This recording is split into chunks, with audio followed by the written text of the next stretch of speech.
Today I want to demonstrate how I attach hair to a little Amigurumi doll. So I have these two and I want to finish them up today. So I've got the little Link doll. His hair was different. I'm not going to be doing Zelda's hair like I did Link's. I kind of wanted him to look like he's got some spikes there, so I kind of did something different. I didn't even know if I could explain what I did or if I even remember how I got these little peaks, but I really like the way they set and lay on his head here, because this one originally was hanging down over the eyes, but then the way the stitches went, it just kind of curled up, and that was perfect. Then you could see his little face. This is one piece to that set, and then the Zelda doll. So this is actually just the starting piece. This is just the tail from when I made the circle and I left it on there because I can trim it up when I do the rest of her hair and attach it all on there.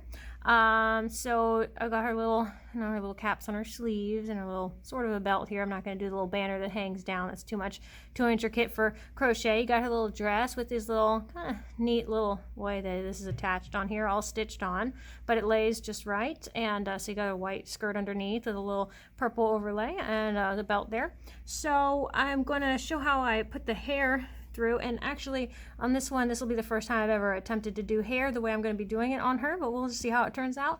I'm going to start by just pulling apart some of this yarn. I'm going to cut equal size pieces, and I want it to be double the length what it's going to be comes out of her hair, and of course make it longer because you're going to trim it. But let's say it's coming from right here. That's too long, but all right, something like that. Double it. So if I cut right here, I don't want it to be super long. I don't want her hair to be longer than her or anything. So I'll just cut pieces that are about this length, because if I double it, that's pretty good for her hair. Double, so fold it in half, so that'll be the length of it.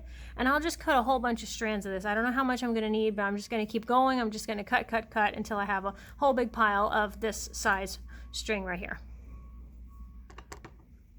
Alright, so I have a whole bunch of it right here gathered up, and I'm just cutting the loops free on all of the ends here, so hopefully I get them all. And they're not perfectly even, but that's okay, doesn't matter, we're going to trim it up later. And so I kind of just make this stuff up as I go. I don't know, that's the fun thing about this. You just experiment. For every little doll you make or every little crochet project, you might want something a little different. You might not want a pattern exactly like what you see online. You see something somebody made, and a lot of people are selling their patterns in different places, Etsy and whatever, but you might not want yours to look exactly like theirs, and so I like to just kind of freestyle it and just come up with my own thing. So there's this pile of hair right here. I can always cut some more if I need it later, and maybe just in case I'll just measure. I've got my little ruler right along the side here, so there's about 11-inch pieces or 10.5 or something, so I know if I need to remember and go back and cut some more later. But we're going to use the sewing needle, or you could use a crochet hook, whatever's easier. I don't know, I might get annoyed with the needle, but this is just kind of have done this similar type of thing to just kind of get some strings tied on here, so I know this is a quick, easy way to do it. So let's just imagine her hairline here. Let's imagine this is the part, and we're going to be using the holes here, so kind of the holes that are on both sides of the stitches. So maybe come from right here. We're going to be putting some hair on this side, we'll be putting some hair on this side. Now if you've ever, I'll just kind of start by putting one kind of a low one right here. Be careful not to pull up the fuzz that you have inside, because if that comes out, you can see it. So there we go. Pull it through so it's even on both sides, and just double knot it. That's it. She'll end up with a lot of knots on her scalp, but that's fine. She's still soft. So there you go. That'll be one, and then we'll kind of put one. We'll do it evenly, and we do on this side, we'll do it on the other side. There we go. And if you ever kind of pulled apart the hair on a Barbie doll and seen how the hair is put on there, or what's even more interesting is watching a video of how they put the hair in the Barbie doll's head. You see, they don't really have a whole lot of hair. There's a lot of bald spots if you pull the hair away and just sort of check out the scalp and see how the hair is put in there. And so the way they just make it look really full, the way the hair is laying. So these won't actually be directly in her eyes later. I have a plan for them, so we'll talk about that later. But I'm just going to kind of keep doing this. I'm going to put some hair that is low, but then I also have to kind of fill in the top here. So I don't want this to be just flat up at the top. I kind of want to go all along here, and just every so often pull through a piece of string right there. So I'm just going to go around and start doing that. But you saw how easy that is. You just pull it through 2 little sections where the holes are, and then just double knot it on there. It's not going anywhere. And later on you can just trim it up or style it. You can braid it, pull it back, whatever. Just treat it like regular hair at that point, because you know, it's just going to lay like hair would. So let's just keep going and putting these all around here.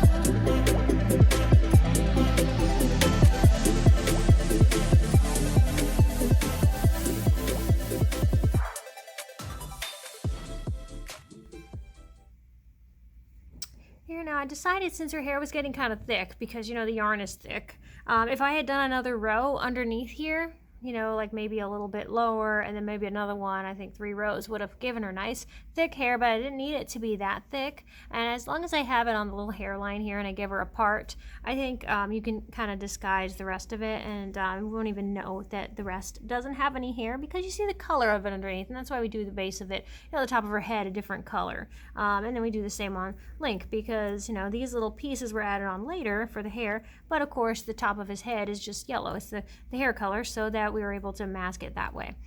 So her hair is definitely longer than I want it to be, but it's really cute the way it came out, and the way this little part is. You can usually find holes that are near each other enough to be able to do this. Now I want to take these pieces that are in her face here. So I've got let's see, yeah, let's do the 3 pieces that are here, and let's do 3 pieces right here, and I'm going to take these and braid them. But before I do, let's just lay the rest of her hair up like that. So I want these to kind of hang in her face. And I found in my bag of scrappy yarn and string and ribbon, I found something that's going to work just perfect for what I want to do. So my yarn didn't have any sparkle in it, and the only sparkly yarn I have wasn't a good hair color for Zelda, but I want her to have those little spirally, they're supposed to look like wire, and if I had wire, and if I didn't care if she wasn't soft, I would have just taken some wire and wrapped it around the hair so it can twirl like this in the front. But I want her to be soft all over. I don't want her to have any pokey, sharp pieces sticking out. So if you know, that way she's a plush. You can squeeze her and you don't have to worry about anything sharp there.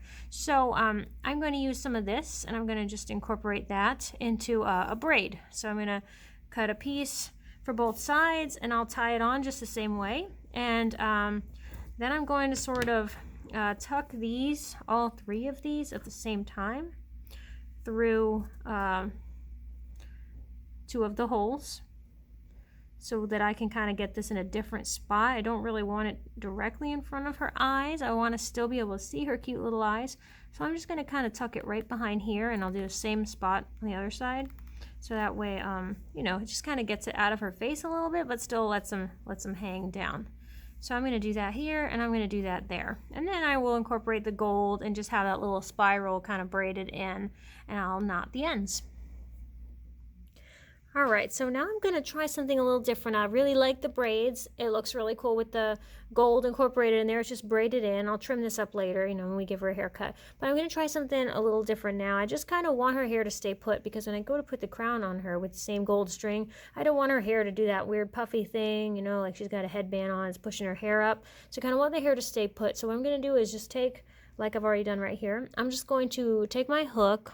I'm going to go to the next little section over, maybe like right here, and come through both of those pieces of the V, and then I'm going to take the hair that's coming next and just pull it right through, because I want the hair to stay put, and this way it'll just stay right there tucked underneath those loops.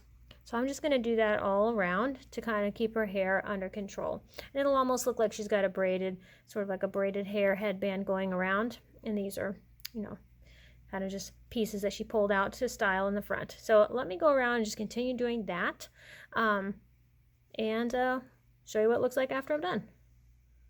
Her hair's all trimmed up. I'm gonna put this, I've just got the gold string threaded on the needle here. I'm gonna start it right in the center of her forehead. This will be where her crown starts. So I'll just knot it in place, a double knot, so I've got it even right there. That's where it'll get started, and I think I might even put a jewel there at the front. So then maybe I will wrap it around in the back, and then just kind of do the same thing on the other side. Just find the little ending over here, come in, whatever I can tuck underneath, and knot it, secure it on there. So I'll make sure it lays right.